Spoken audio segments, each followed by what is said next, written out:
اوعى تكون فاكرني ان بعد مكسب امبارح العريض 4-1 على الداخليه ان انا هاجي اقول لك كريم فؤاد والكلام المشمشي ده كله. ابسولوتلي. الموضوع اعمق من كده بكتير، فعلى طول كده بقى يلا بينا نشوف.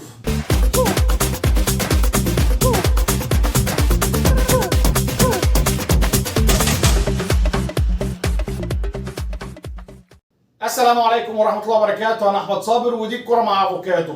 الماتش بتاع امبارح ده كان ليه حكايه وحكايه طويله شويه ولازم تتحكي. دي حدوته ولازم تنحكي.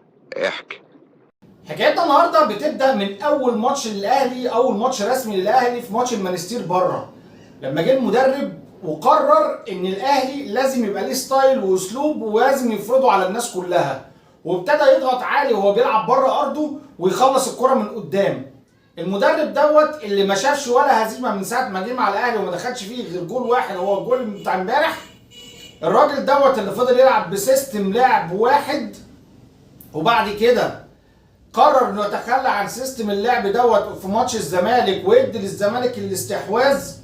واللي يكشف لنا الموضوع اكتر تعادل الزمالك امبارح، احنا هنستعين بالفكره دي او نستعين بتعادل امبارح الزمالك امبارح عشان نشوف كولر ده عمل ايه او بيعمل ايه او مدى مرونته التكتيكيه عامله ازاي، لان الموضوع اكبر بكتير قوي من نظره مدرب في كريم فؤاد انه هو هيبقى لعيب جامد. كريم فؤاد اللي انا قلت عليه السنه اللي فاتت انه ما طلعش اكتر من 30% من حمولته الفنيه. المدرب اللي جه من حاله انكسار لحاله انتصار، المدرب اللي حول الغيابات اللي عنده لميزه مش عيب.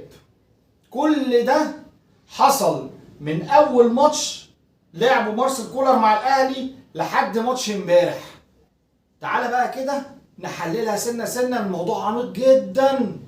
وهنبدا من عند فريرا السنه اللي فاتت اللي حط سيستم لعب وثبت عليه لانه كان عنده مشكله والفرقه نفذت له اللي هو عايزه، وبعد كده لما جابوا له الصفقات وابتدى بقى يحاول يغير سيستم اللعب ده ففشل، معرفش يعملها، معرفش يعمل شخصيه جديده للزمالك. في المقابل الراجل اللي كان واخد الريسك دايما وبيضغط عالي وبيخلص الكره من قدام وواخد الاستحواذ عمل يعني ابدى مرونه تكتيكيه مختلفه تماما في ماتش الزمالك، انه هو اللي ساب للزمالك الاستحواذ وهو اللي لعب على المرتده، بل بالعكس بقى لعبته نفذت الكلام ده. اهلا بيكم مع الساحر الجديد، الساحر القاتل مارسيل كولر، الراجل اللي يعني كل شويه يفاجئنا. تخيل كده بقى من بعد ماتش الزمالك عنده 3 من الاعمده الرئيسيه في الفريق غايبين: عبد المنعم، علي معلول، احمد عبد القادر، ومعاهم كمان طاهر. تخيل كده انت داخل والفرقه ماشيه بسيستم لعب ثابت منتظم، نفس اللعيبه عندك 11 لعيب بيأدوا، تغير منهم 4 مره واحده، وبل بالعكس تكسب مكسب اعرض. يعني انت امبارح، وده برضو في الاخر عشان ما ننساش نعدي النقطه دي، الاداره اللي خدت القرار ده السنه اللي فاتت ولاعيبه الشباب، يجي لك فخري وتستعين بيه في ماتش زي ده، محمد اشرف وتستعين بيه في ماتش زي ده، وما تحسش بقى ان في حاجه اتغيرت، الميكانيزم واحد. وهنا التفوق، هنا نقطه التفوق، ان في طريقه لعب اي حد جاي يركب عليها، اي حد يجي يركب عليها. وطريقه لعب بقى ايه؟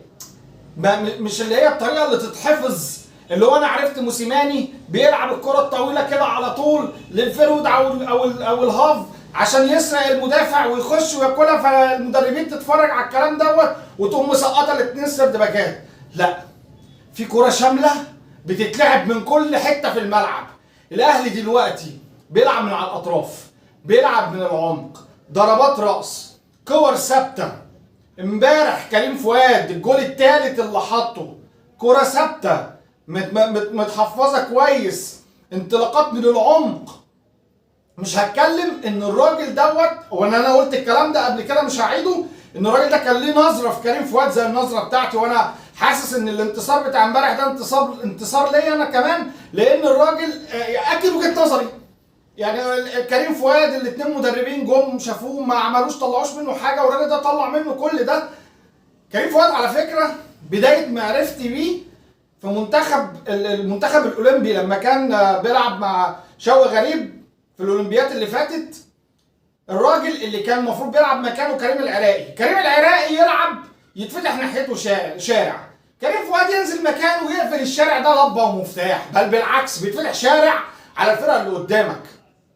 فاحنا لازم كلنا بصراحه كلنا كاهلاويه مديونين لواحد زملكاوي مهم جدا، حلمي طولان، اللي هدانا الاول بمحمد شريف واللي هدانا بكريم فؤاد، الراجل اللي طور كتير قوي من اللعيبه.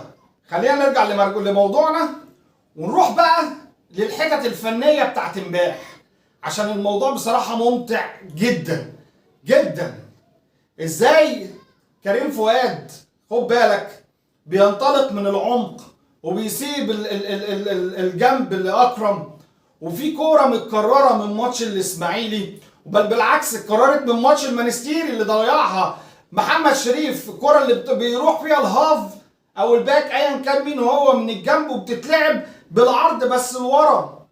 منها جه الجول بتاع الاسماعيلي، ومنها جه الجول امبارح بتاع محمد شريف الجول الاولاني.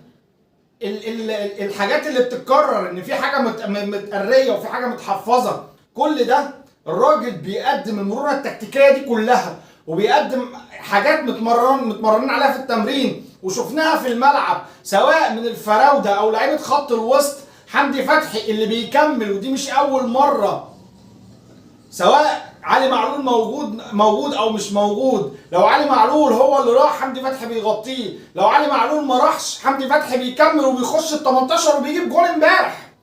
فعدم وجود علي معلول عامه يعني عشان ما حدش يفهمني غلط، لكن الواضح ان الراجل في حاجات متحفظه. الجول الثالث اكبر دليل على ان في حاجه متحفظه، ضربات الراس والركنيات اللي الاهلي بيعملها دليل على ان في حاجه متحفظه. فالموضوع اكبر بكتير قوي من ان في لعيب تألق.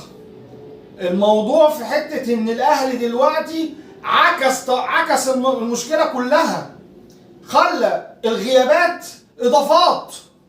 محمد هاني يا حبيبي انت مش نافع في الباك اليمين، تعالى هلعبك سرد باك وهتبقى جميل جدا.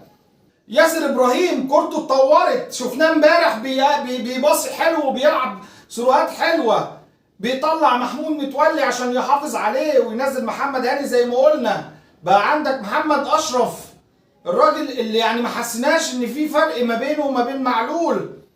امبارح نزلت قفشه ولعبت ببرونو مكان احمد عبد القادر، وفي الاخر بقى ودي الكبيره بقى لعبت بالثلاثه الفراوده بتوعك. يعني طلعت، انت كنت بتلعب محمد شريف نزلت ثلاثه فراوده، نزلت بيرسي تاو وشادي وحسام حسن، واللي اكبر من ده كله انك كمان لعبت بحسام حسن جناح، وشفنا الراجل بيعمل عظمه امبارح. لو كانت ماشيه معاه شويه يمكن كان عمل احسن من كده كمان. لكن تخيل كده حسام حسن مهاجم رقم 9، انت شاري على انه رقم 9، والراجل يجي لك من بره ال 18 ويلعب جناح ويقدم الاداء الهايل ده.